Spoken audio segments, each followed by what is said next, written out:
Hey guys, so today we are discussing about the topic theories of emotion. അപ്പോൾ theories of ഇമോഷൻ്റെ introduction എങ്ങനെയാണെന്ന് നോക്കാം. Theories of emotion aim to explain how emotions arise, experience and expressed. അപ്പോൾ emotions എങ്ങനെയാണ് നമ്മൾ experience ചെയ്യുന്നതെന്നും express ചെയ്യുന്നതെന്നുള്ളതിനെ കുറിച്ചാണ് theories of ഇമോഷനിൽ മെയിനായിട്ട് പറയുന്നത്. They explore the interplay between physiological responses, cognitive process and subjective feelings. അപ്പോൾ നമുക്ക് ഇമോഷൻസ് ഉണ്ടാവാനുള്ള റീസൺസാണ് ഈ ഫിസിയോളജിക്കൽ റെസ്പോൺസസും കോഗ്നിറ്റീവ് പ്രോസസ്സും ആൻഡ് സബ്ജക്റ്റീവ് ഫീലിങ്സും. Key theories include James Lange theory, Cannon-Burt theory, opponent process theory, Schachter-Singer and cognitive appraisal theories. അപ്പോൾ നമുക്ക് ഫസ്റ്റ് മുതലുള്ള തിയറീസ് ഏതൊക്കെയാണെന്ന് നോക്കാം. The first one is James Lange theory. The James Lange theory proposed by William James and Carl Lange. അപ്പോൾ James Lange theory propose ചെയ്ത് William ജെയിംസും Carl ലാഗും ആണ്. Suggest that emotions result from our interpretations of physiological responses to external stimuli. അപ്പോൾ ഈ theory എന്താണെന്ന് പറയുന്നത് വെച്ചാൽ നമ്മളെ ബോഡി എങ്ങനെയാണോ അതിന് ഫിസിയോളജിക്കലി റെസ്പോണ്ട് ചെയ്യുന്നത് അതിനനുസരിച്ചാണ് നമ്മൾ ആ കാര്യം ഇൻ്റർപ്രറ്റ് ചെയ്യുന്നതെന്നാണ്. ഇപ്പോൾ നമ്മളൊരു എക്സാമ്പിൾ എടുക്കുകയാണെന്നുണ്ടെങ്കിൽ നമ്മൾ ഒരു കരടിയെ കാണുകയാണെന്നുണ്ടെങ്കിൽ നമ്മളെ ഹേർട്ട് റേറ്റ് ഇൻക്രീസ് ആവും. സോ അപ്പോൾ നമ്മൾ എന്ത് ചെയ്യും, and we interpret this physiological response as A fear. അപ്പോൾ നമ്മൾ കരടിയെ കണ്ട് നമ്മൾ ഹേർട്ട് റേറ്റ് ഇൻക്രീസ് ആയതിൻ്റെ ശേഷമാണ് നമ്മൾ ഇത് ഫിയർ ആണെന്ന് നമ്മൾ ഇൻ്റർപ്രറ്റ് ചെയ്യുന്നത്. അപ്പോൾ അതാണ് ജെയിംസ് ലാങ് പറഞ്ഞ theory. We experience emotions because how we interpret our bodily reactions. നമ്മൾ ഇമോഷൻസ് എക്സ്പീരിയൻസ് ചെയ്യുന്നത് നമ്മളെ ബോഡി അതിനെ എങ്ങനെയാണ് പ്രതികരിക്കുന്നത് അതിനനുസരിച്ചാണ് എന്നാണ് ജെയിംസ് ലാങ് പറയുന്നത്. ഓക്കെ, ഇനി നെക്സ്റ്റ് തിയറി എന്താണെന്ന് നോക്കാം. And the next one is Cannon-Burt theories of emotion. The Cannon-Burt theory proposed by Walter Cannon and Philip Burt suggests that physiological arousal and emotional experience occur simultaneously and independently. അപ്പോൾ കാനൺ-ബർട്ട് theory എന്താണെന്ന് പറയുന്നത് വെച്ചാൽ emotional എക്സ്പീരിയൻസും physiological അറൗസലും same ടൈമിൽ നടക്കുന്നു എന്നാണ് പറയുന്നത്. This theory posits that the brain process both emotional and physical responses at the same time. അതായത് ബ്രെയിന് emotional and physical responses same ടൈമിൽ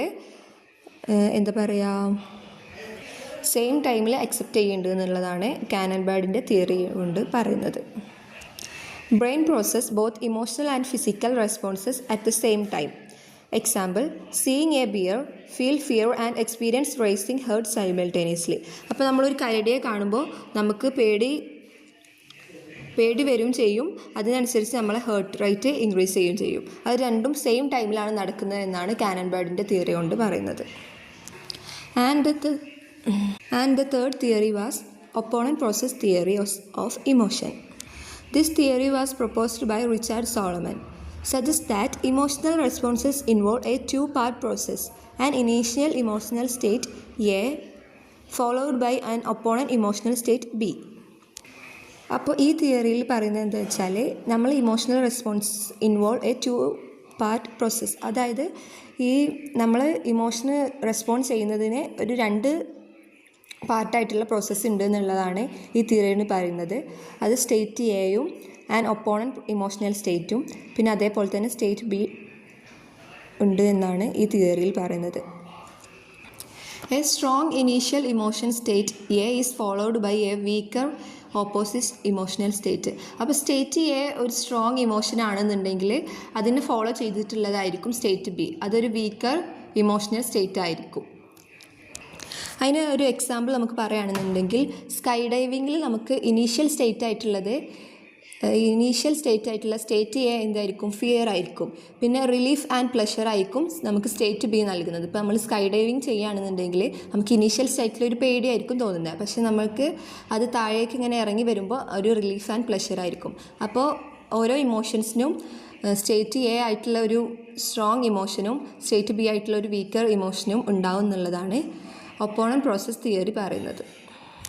അപ്പോൾ നമുക്ക് ഇതിൻ്റെ കൺക്ലൂഷൻ എന്താണെന്ന് നോക്കാം. The James Lange theory concludes that emotions result from interpreting physiological responses emphasizing bodily sensations. അപ്പോൾ James Lange തിയറിയിൽ പറയുന്നത് നമുക്ക് ഇമോഷൻസ് ഉണ്ടാവാൻ കാരണം നമ്മളെ ഫിസിയോളജിക്കൽ റെസ്പോൺസസ് ആണെന്നുള്ളതാണ്. The Cannon-Bad theory concludes that emotions and physiological arousal occur simultaneously and independently. അപ്പോൾ Canon-Bard തിയറിയിൽ എന്താണ് പറയുന്നത്?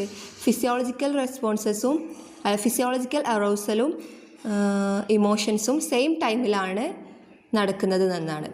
അതായത് physiological arousal occur simultaneously and independently, highlighting the brain's role. The opponent process theory concludes that emotions involve a dynamic interplay between initial and opponent emotional states. അതായത് അതിൽ നമുക്ക് പറഞ്ഞു തന്നത് വെച്ചാൽ ഇമോഷൻസിന് ഒരു രണ്ട് ഭാഗമുണ്ട്. അതായത് ഇനീഷ്യൽ ആയിട്ടുള്ളൊരു സ്റ്റേറ്റും പിന്നെ അതിന് ഓപ്പോസിറ്റ് ആയിട്ടുള്ളൊരു സ്റ്റേറ്റും ഉണ്ടാവും എന്നുള്ളതാണ്. Explaining why emotions can change over time. Okay, this theory collectively demonstrates the complexity of emotional experiences, highlighting the roles of physiology, cognition, and dynamic process. So that's all about the topic.